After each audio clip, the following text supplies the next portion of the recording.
Ski Studios in the house. Like, subscribe, comment for your boy. What's up? How we doing today?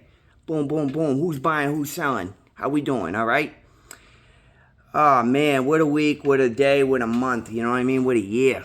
You know, I guess I'll just get into it. I'm going to tell a little bit of story today.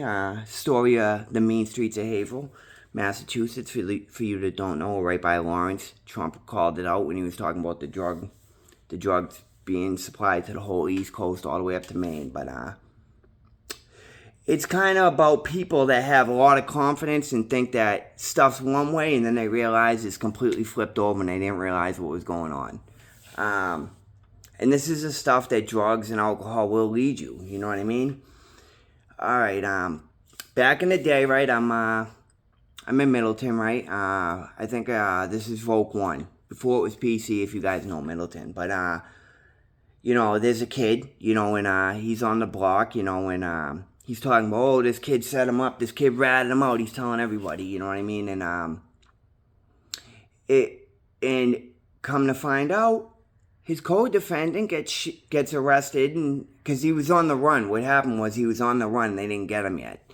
But the other dude was telling everybody, he ratted me out. This kid ratted me out. Boom, boom, boom. Right. So whatever. You know, you're on the block for like I don't know how long, but let's say a month. You know, I'm out there. You know, when you're on the block, dude, you're there with these people every single day. You get to know everybody. You know what I mean? Whether you're cool with them or not, you know everybody. You know what I mean? You're in there day in, day out, going to the bathroom, showering, lunch, everything, you know. But, so anyways, boom, all of a sudden, one day, you know, they're letting the people in, they're lined up with their bedrolls and stuff, and they come in, and, dude's like, oh, that's the dude that ratted me out, right? And he's telling people, right? Well, you're in jail, dude.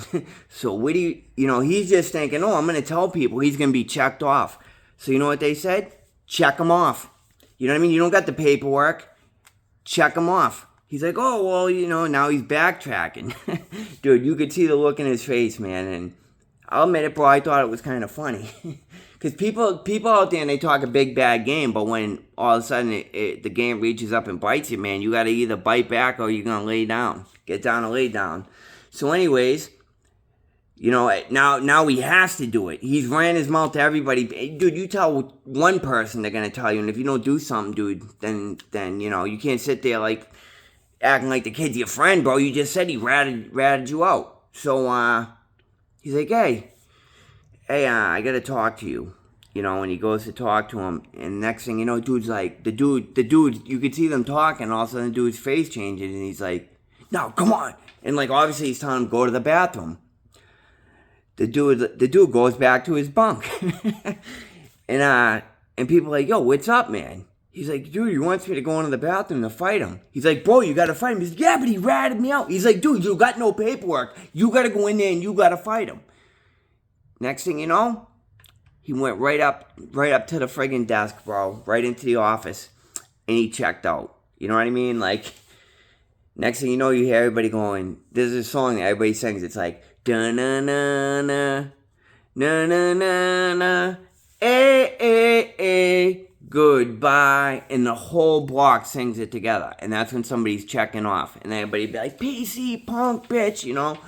It's like, it's crazy, man. It sounds like, dude, when everybody's singing it, I'm not joking, it sounds like you're at a football game. And that's the type of stuff will get you when you start running your mouth. Here's like another one. You know, dude, I'm not like a straight jail person. It's just like, you know, stories I got that happened.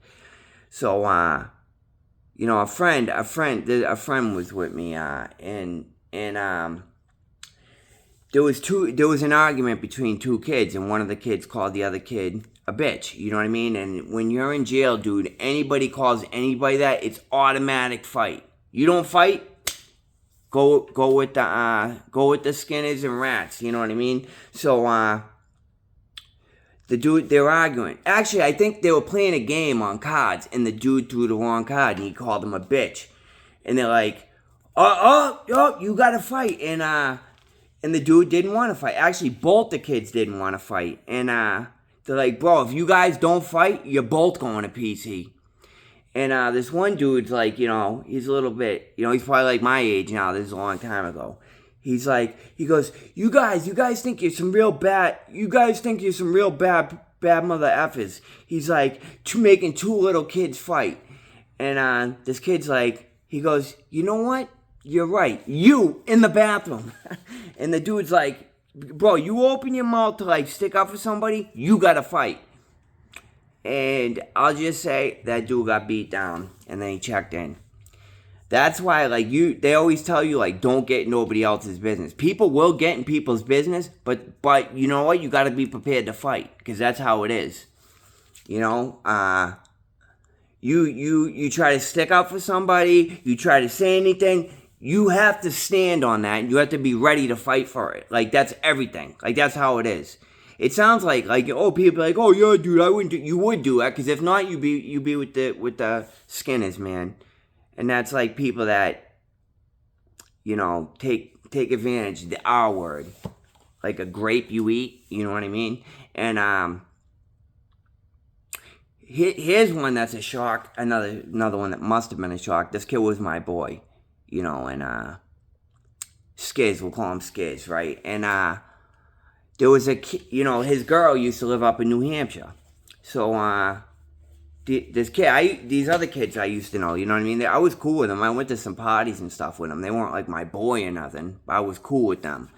And, my friend Skiz, you know, like we used to be able to get drugs. Obviously, I was a drug addict. You know, I started off with getting people stuff, and then I started selling it. But anyways, he's like, these kids came by, and because we used to always be outside in the block, dude. Like, you know, we're out there every day. So when people, you know, would ride by, people would ride by and they'd see us, you know, because we'd be out there drinking 40s every day. And, oh, can you get me white? You know, and, well, anyways, they went by there, and my buddy Skiz was out there. And he's like, oh, yeah, you know, because we didn't have money like that, you know. Like, we could get this back in the day, you know. I might have been 18. We didn't have money like that. Certain times we did, but I didn't have no car or nothing back then. And I wasn't chilling with him anyways. Maybe I did, maybe I didn't. I can't remember. But he's like, oh, he goes, oh, I'll get you guys this, you know, a bag. It don't matter. But anyways, they went, he's like, oh, yeah, after, can you give me a ride up to Derry or whatever? His girl live up there. So he's like, can you give me a ride to Derry afterwards? Like, oh, now we're going to a party. We can't give you a ride. You know, my buddy's like drinking. He's with this other kid. And he's like, yeah, I can get it for you. So he's like, all right, hop in or whatever. So, you know, I think he ran in his house, grabbed some stuff, jumped into the car.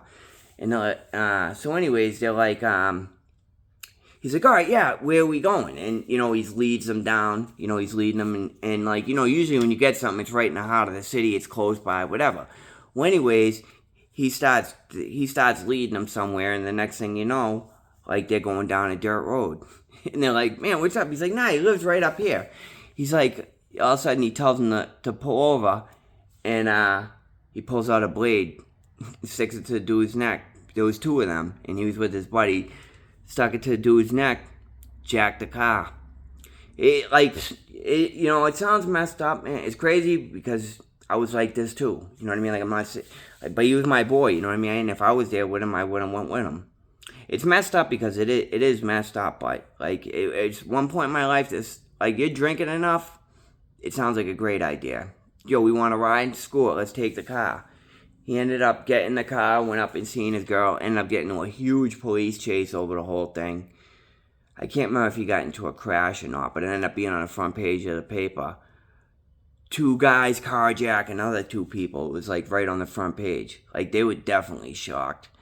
And he lucked out, man, because he ended up getting in more trouble. And he was upstate New Hampshire, and he was writing the DA down here and saying like, oh, you know, this happened, because he knew he had warrants for it.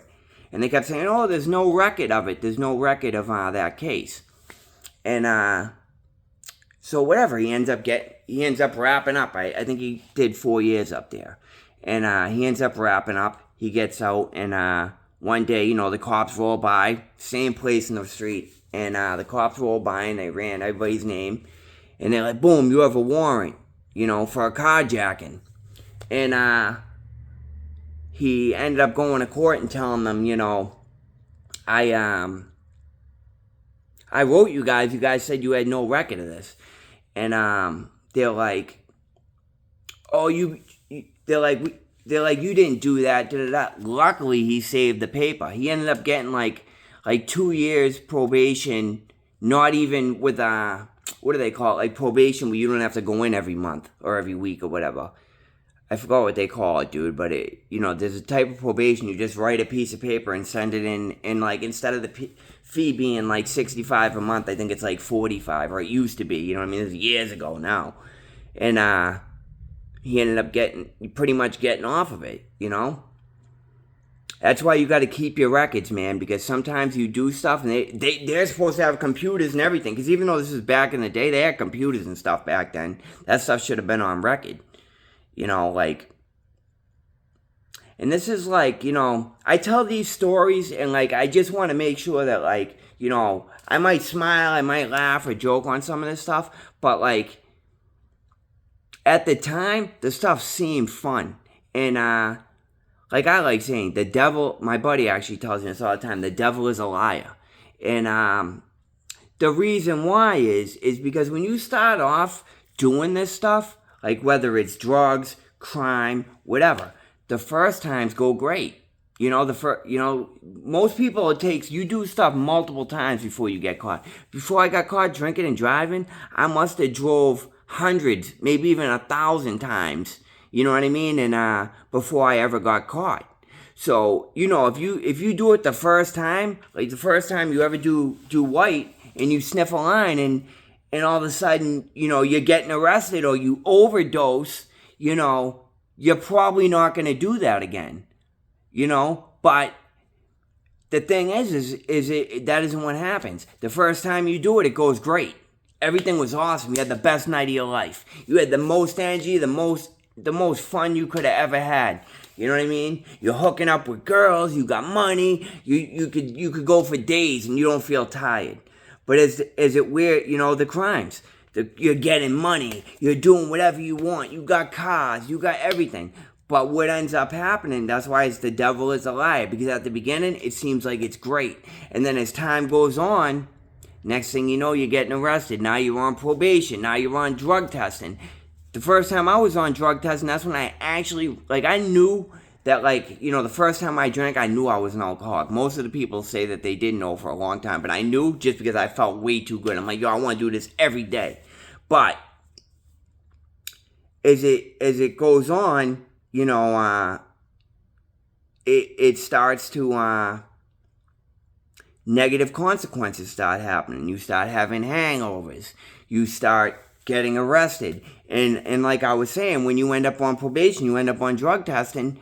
Now all of a sudden, you used to be able to call. I call my color, and I had red, and it was always red, orange, and green, like every day. Those like the worst colors. One was probation, one was parole, and green was the people on the bracelet, and which is house arrest for you guys that don't know. And I call on Friday, and boom, you couldn't. I knew I didn't have a test Saturday, and Sundays there was no test. So I would call on Friday at like 7, whenever the people left, they'd put it on the answer machine. And then I'd be like, boom, I can drink. And the first time I'd be like, I can drink. And on Monday, I'll be able to pass my test. I got 2 days. You know what I mean? Saturday and Sunday. And I'll flush. Boom, I end up doing it. I fail. I fail the test. So what I started, and that's when the devil starts making you pay. That's when you got to stop paying that toll. And then, for me, I started, being like, I'll just drink. Because if you drink, you can pass on Monday. But the thing was, once I started drinking, my conscience is out the window. I'll be like, you know what? Instead of doing a couple grams, maybe I'll just do a line. I'll just do one line. And then once I do one line, I did it with, I do one line. Well, then my excuse would be, I already did it. I might as well just go to town and just do it all weekend. And, that's why everybody, OCC is like the type of stuff that people that have drug problems is on. Dude, I was on OCC for years. You know what I mean? Like pre-trial, probation. I had pre-trial probation, and then once I got sentenced and got jail, and then I was out, You know, I was on it for years. Years long. I was supposed to be on 2 years, but, you know, and the pre-trial, which was probably a year. But I kept messing up, and then I would get new cases and new shit. And then I felt like it took like 8 years, you know? I don't know, man. I know this. I felt trapped, and I'm like, how am I going to do this? How am I going to get off of this? You know what I mean? Like, I was praying, but, like, I wasn't saying, oh, I'll never do this again. I was saying, just let me get to the end of probation. And it was hard as hell. It was hard as hell. Because I wasn't prepared to do the work. I wasn't even close to ready yet. You know what I mean? And I got way worse than that. Once I was off probation, it was worse. It was on and popping, you know? Like, that's why the devil is a liar. The devil is a straight liar. Just like that new Kendrick Lamar song. The devil is a liar. He's a 6'9" God. That song bops, man. That thing bangs, man. I'll tell you, I don't know. The Kendrick Lamar diss song against Drake, Not Like Me or something it's called.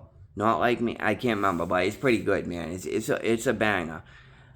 But I'm just, I tell these stories just so, like, maybe you could see where I came from to how I'm going, you know? Dude, last weekend, or the weekend before last weekend, I went to church, like you guys, I tell you, man, I go to church, and I went to church, and, we're out there. The church I go to is at somebody's house, man. It's actually, I really like it, man. It's, like, definitely the best church I ever been to. And after church every week, they end up making food for everybody, and we all sit down and we eat, and we all talk together, and plus my best friend's church. It's his church, man. You know what I mean? Shiloh Bridge Ministries, man.